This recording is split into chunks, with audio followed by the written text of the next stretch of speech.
So hello aspirants, welcome to all of you. So जैसा कि आप लोग स्क्रीन पे देख पा रहे हैं, हमारा आज का टॉपिक है सीजीएल। ठीक है, सीजीएल एक एग्जाम है जो कि एसएससी कंडक्ट कराती है।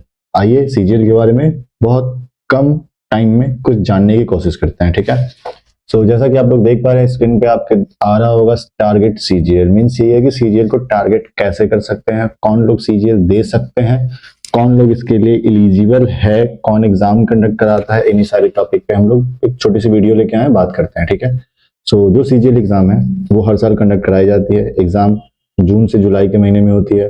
क्वालिफिकेशन जो है, जैसा कि आप लोग देख पा रहे हैं, मैं अंडरलाइन कर देता हूँ। ये जो एग्जाम है जून से जुलाई के महीने में होती है। ठीक है, क्वालिफिकेशन इसके लिए ग्रेजुएशन है।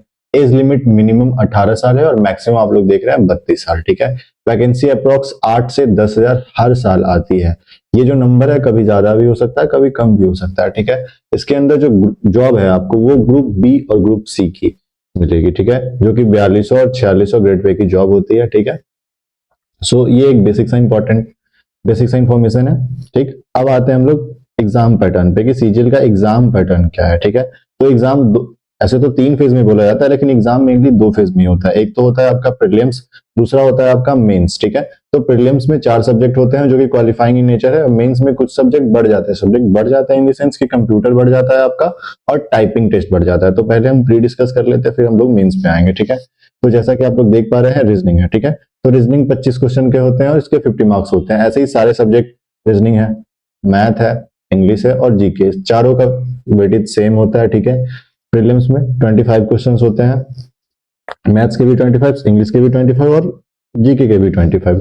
इस एग्जाम के लिए आपको टाइम मिलता है 1 आवर और ये क्वालिफाइंग इन नेचर होता है। टाइम तो बहुत कम ही है, लेकिन आइए मार्क्स के बारे में जानते हैं कि प्रीलिम कितने मार्क्स का होता है और क्या नेगेटिव मार्किंग होती है। ये तो एग्जाम में टोटल, ये शायद कुछ गलत लिखा, नहीं नहीं सही है, ये 20 मार्क्स हो। हाँ ये शायद मैंने गलत लिखा है, यहाँ 50 होंगे। ठीक है, कोई नहीं, इसको 50 कर लेते हैं। 15 इंटू 4,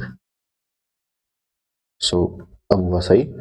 सो 15 मार्क्स ईच सब्जेक्ट से आते हैं और टोटल 4 सब्जेक्ट है, तो आपको मिलेंगे टोटल 200 मार्क्स। ठीक है, जो कि एक क्वेश्चन पे सही होने पे आपको 2 नंबर मिलते हैं। वहीं अगर आप एक क्वेश्चन गलत करते हैं तो आपके 0.5 मार्क्स डिडक्ट कर लिए जाते हैं, जो कि निगेटिव मार्किंग है। ठीक है, ये जैसा कि मैंने बता ही चुका है कि ये क्वालिफाइंग होता है, आपको ये क्वालिफाइंग करना होता है। इसका जो कट ऑफ है वो अभी आप जो एग्जाम का पैटर्न देख रहे हैं उस पैटर्न के अकॉर्डिंग बोल सकते हैं कि अगले साल शायद 160 या फिर 155 तो प्लस ही जाने वाला है, उसके नीचे तो कोई चांस ही नहीं है। ठीक है, सो अगर आप सेफ स्कोर देखना चाहें तो 160 ही होगा मेरे अकॉर्डिंग।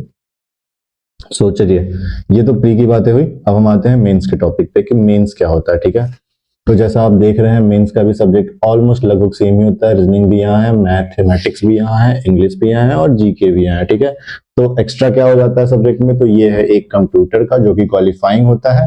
दूसरा हो जाता है टाइपिंग टेस्ट 15 मिनट का, ये भी क्वालिफाइंग होता है। तो आइए रीजनिंग और मैथमेटिक्स पे बात करते हैं। तो जो हमारा रीजनिंग है इसके टोटल 30 क्वेश्चन होते हैं और यहाँ पे एक क्वेश्चन के 3 मार्क्स होते हैं।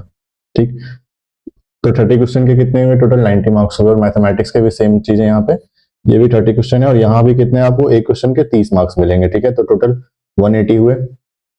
ऐसे ही इंग्लिश का होता है, इंग्लिश का 145 होता है। देख रहे हैं इंग्लिश का कितना इंपॉर्टेंट रोल है यहाँ पे।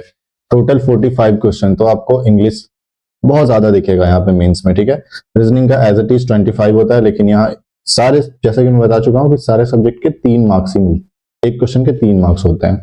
तो टोटल आपका मार्क्स हो जाता है 390। ठीक है, यहाँ भी अगर हम एक सेफ स्कोर देखें तो हमारा सेफ स्कोर आप कह सकते हैं कि 350 के तो प्लस ही होना चाहिए, उसके नीचे तो सोचना भी बेकार है कि भाई तुमको मन रहा है कोई पोस्ट मिल पाएगा। ठीक, और आते हैं यहाँ के मार्क्स सिस्टम पे कि ये कैसे होता है। तो यहाँ भी आपको एक क्वेश्चन के लिए 3 नंबर सही मिलेंगे और एक गलती पे -1 नंबर काट लिए जाएंगे। ठीक है, तो ये प्री और मेंस के हो गए। चलिए अब थोड़े से क्वालिफाइंग पे बात करते हैं, जो कि कंप्यूटर है। तो कंप्यूटर के टोटल 20 क्वेश्चन होते हैं जो कि 60 मार्क्स के होते हैं और टाइपिंग टेस्ट आपकी 15 मिनट की होती है। पहले कंप्यूटर का डिस्कस कर लेते हैं कि यहाँ जो क्वेश्चन होगा वो आपका क्वालिफाइंग होगा और अगर इसका कट ऑफ देखे तो आपको इसके लिए भी 30 मार्क्स तो मिनिमम टारगेट करना ही होगा, तभी जाके आपका कुछ हो पाएगा।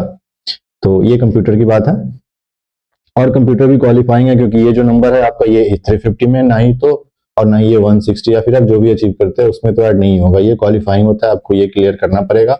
उसके बाद रह जाता है टाइपिंग टेस्ट। तो टाइपिंग टेस्ट जैसा कि आप लोग जानते हैं कि टाइपिंग में क्या करना होता है, तो सीजीएल का है कि 15 मिनट के अंदर आपको मोर देन 2000, अभी तो इस बार एग्जाम में कुछ लोचा हुआ है टाइपिंग को लेके, कंट्रोवर्सी पे नहीं आते हैं। सो आपको ना 15 मिनट के अंदर 2000 की प्रेस करने होते हैं, सही सही, ऐसा नहीं कि कुछ गलत टाइप कर दिए, तो सही प्रेस करने होते हैं तब जाके होते हैं। और देखिए ये शायद कुछ प्रॉब्लम हुआ है यहाँ पे लिखने में, 15 मिनट आपको इसके लिए भी मिलते हैं और 15 मिनट इसके लिए भी, ये टोटल 30 मिनट्स के होते हैं। अच्छा ये सही लिखा हुआ है 15 मिनट फॉर ईच। सो इन दोनों एग्जाम के लिए आपको मिलते हैं 30 मिनट्स। और कितने वर्ड प्रेस करने होते हैं, तो वर्ड टोटल प्रेस करने होते हैं आपको 2000। सो आज के लिए इतना ही। Thank you for watching.